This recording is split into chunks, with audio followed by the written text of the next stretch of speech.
get. Back here, first things first, Chris Broussard is with us. Man, welcome to the show, Chris. CC's still fired up. That was heat. That was heat. Please leave me hanging. That was heat, brother. Let's go, good. Chris, He's man. good Thank now. you, man. He's Good to see you. My homie, man. Let's do this. Let's talk some Lakers, Broussard. The team suffered another loss last night, this one to the Clippers. That is 9 losses in their last 12 games. Why'd they lose? Pick your reason. Slow starts, poor execution, questionable defense, head-scratching rotations. It's not good. Yesterday, a new report said that the team is expected to fire head coach Luke Walton after the season. Broussard, do you think Luke Walton got a fair shake this season? Yes, I'm glad he got the full year. I think you even thought, Nick, that he should get fired at the All-Star break. I didn't think that would have been fair. I think he should have got 1 full season. I also think Luke is a good young coach, and I don't think there will be any problem with him getting another NBA job in the future, and he'll get NCAA offers too, I believe. So I think he's got a bright future. That said, I don't think he ever had a chance this year. I don't think he ever stood a chance. Number one, the superstar LeBron never bought in. Yeah, I mean, it was how long before LeBron, once he signed, before he even acknowledged Luke, before they had a conversation or anything like that? When your superstar doesn't buy in, it's tough. All right, number 2, the front office, Magic Johnson and Rob Pelinka. You weren't their guy. So they didn't have your back. LeBron didn't buy in Eric Spoelstra initially. And when they went to, he and the Stars went to Pat Riley, it was like, look, if you're gonna win, it's gonna be with this guy. If they had a conversation about Luke and Magic and Rob were like, look, he's going to be here the rest of your contract, then you just have to get in line and try to win with him. But he's not their guy. Typically, front offices want their own guy. Yes. So that was a strike against him as well. Third, the roster construction. We've talked about it. No shooters. You brought in LeBron James and no shooters. So he had a tough roster to deal with. And 4, the injuries. Like, we can talk about, and I know, Nick, you've been critical of Luke's rotation, which has had its ups and downs. But that's hard when LeBron misses 18, Rondo misses 34, Ingram misses 11, Lonzo misses 17. And on top of that, you know this, you really don't need, when you got 11 guys and maybe 9 of them are at the same level and deserve minutes, that's tough. You really want 8 or 9 that are above the other 4 or 5 on your roster so you can easily set your rotation. So that's been a challenge for him. So look, I'll throw this out finally as a sign where I think he's a good coach. I believe defense, when a team is good defensively, that's a big sign of a good coach because everybody wants to play offense. But defensively is when you got to get guys, you have to teach them technique, they have to understand rotations, and they have to buy in and hustle. The Lakers were 10th in the league defensively before LeBron got hurt. They were 7th during the 17 games he was out. And then they went to 28th when LeBron came back. It all fell apart. They are third worst, second worst, or worst in every defensive metric since Lonzo's injury.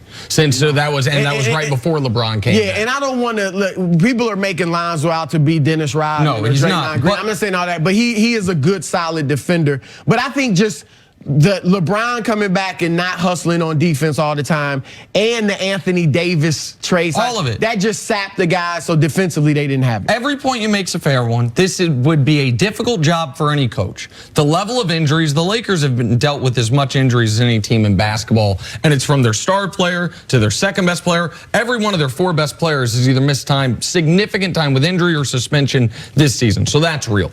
I think the front office did an abysmal job. Of all the places we're going to lay blame, the one that was the most obvious from the beginning and the one that was the most glaring up to and including last night, David Griffin said it on the broadcast, last night, must-win game at halftime. LeBron with 15 potential assists, 3 converted. You know why? Because clang, clang, clang. It was open threes missed. So, and of course, the Anthony Davis stuff, and LeBron has not been a good leader as the best player on the team.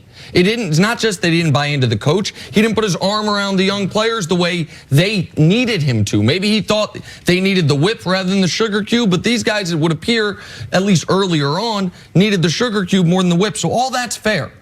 But what's also fair is this. Luke Walton has not done a single thing this year that I'm like, oh, that's a high-level NBA coach. He's won 40% of the games in his career, last night in a must-win game in back-to-back timeouts. You know what he drew up? JaVale McGee post-ups. Back-to-back timeouts. Critical game. One was a running hook shot. The other, he tried a Dirk one-legged fadeaway.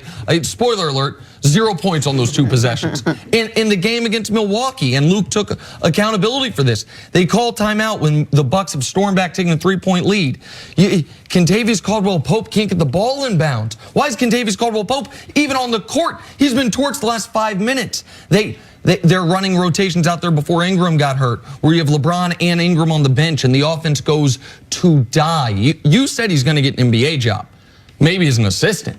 I would know he'll definitely get an NBA job. I'm not saying as a day after he's fired. He will he has got a lot of people think he's a good coach in the league. He'll definitely get a job, no question. I think his next job's the head coach of Arizona Wildcats, but go ahead. Yeah, and that I don't know if he'll want to go to college, but yeah, he could get offered that. Well, the Lakers have many problems, and it starts from the top. When you have Jenny Buss, her guy is Luke Walton. And Magic Johnson, Rob Pelinka, they haven't been able to hire their coach. So there's always a feeling that as far as a general manager, front office, they want to have their guy in there. Luke was never their guy. And I believe it's big when you have LeBron James not buy in. So what did he go to LA for? Did he go there for Magic? Did he go there to make movies? Because he should have bought in the first year on the coach. Right. Because you own the shot clock, LeBron. Like, you can't forget how old you are. You can't forget. You can't just give away a year. In Miami, he didn't have to buy into Sproles. Man, he was early in his career. Man, it was a lot of things going to happen. But the only thing that saved Miami was the owner and Pat Riley. Because they would not go behind the coach's back and listen to LeBron and his complaining. So is it fair? Man, this is pro sports, all right? He's been the coach of the Los Angeles Lakers. Was it fair he ever got that job? Correct. Wait, what kind of resume did he have? So was it fair he got it? Was it fair he's going to get fired? No, pro sports is not fair. But I had a conversation with Luke Walton earlier in the season, and it was clear to me that he didn't know who LeBron James was and the taxing that it took for the organization and the coach that was going to be around LeBron James. So we had that discussion here in New York, and it was obvious to me when I left that conversation, no, not what kind of coach he was, but he had no clue of what he was getting into. The next day you said to me you thought he was naive, is the word you used. That yes. He was naive to the idea of it's a lot more when LeBron James comes on your team than the X's and O's and the rotations. And you got to be prepared for it. Right. And you got to be able to, you have to, and people can use this as a criticism of LeBron. I don't know if it's fair or not. You've got to prove yourself to him if you don't have the credentials. Spo didn't have the credentials. And LeBron, as you're saying, initially wanted him gone. None of his coaches have really had the credentials. Correct. Go all the way back. And then he went and Spoelstra proved himself. Like Luke Walton, same draft class as LeBron. Right. Like, he's a little bit older because he went to college, but same draft class, same era. Like, at no point did I think LeBron look at Luke Walton and say, what can he teach me about basketball? Wait, do you think that, Luke should not have been naive, because 2 of his best friends are Richard Jefferson and Ty Lue. So he should have, I would think he totally, went to those guys to ask them questions and everything. Rich tried. And Rich was part of the conversation. And Rich talks to him all the time. Yep. But still, what you hear on the outside, and you know this because you've been covering LeBron, you travel with LeBron. Nick, you're very in on the inner circle with LeBron. Man, that whole LeBron thing is bigger than you could ever imagine. Right. And the only reason why I understand that is because William Wesley called me when he was 14 and told me. So I've been following him. I've been seeing it. So, yes, I had to get used to it. And you had an idea of the LeBrons before LeBron, what the mayhem was surrounding Magic. I was with Michael Jordan. And what the mayhem was, everything surrounding Michael. Wait, do you think that if a different head coach were here with the Lakers this season, they would be in a much different place than they are right now? I think a good head coach. Who the head coach is? Yeah, I mean, I think Rick Carlisle's their head coach. Rick Carlisle's one of the top 5 coaches in the NBA. And LeBron would have LeBron's respect right away. And he would have played differently? I think the NBA has a lot of good things. Well, LeBron was playing fine until they got hurt. Yes, he was playing fine. But that's what I think the NBA needs. A lot like what the NFL went through. They need a facelift on their coaches. They need to stop retreading these guys and get a new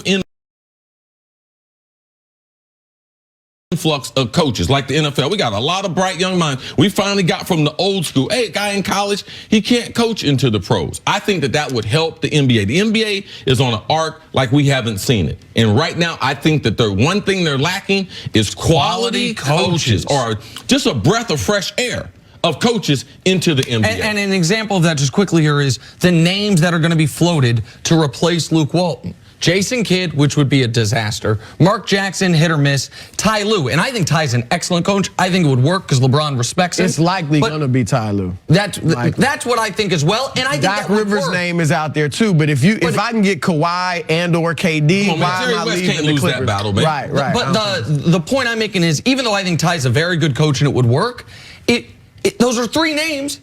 None of them are new. Like in Toronto, Nick Nurse, that was a risk. That has worked out well. I didn't think they should move on from Casey.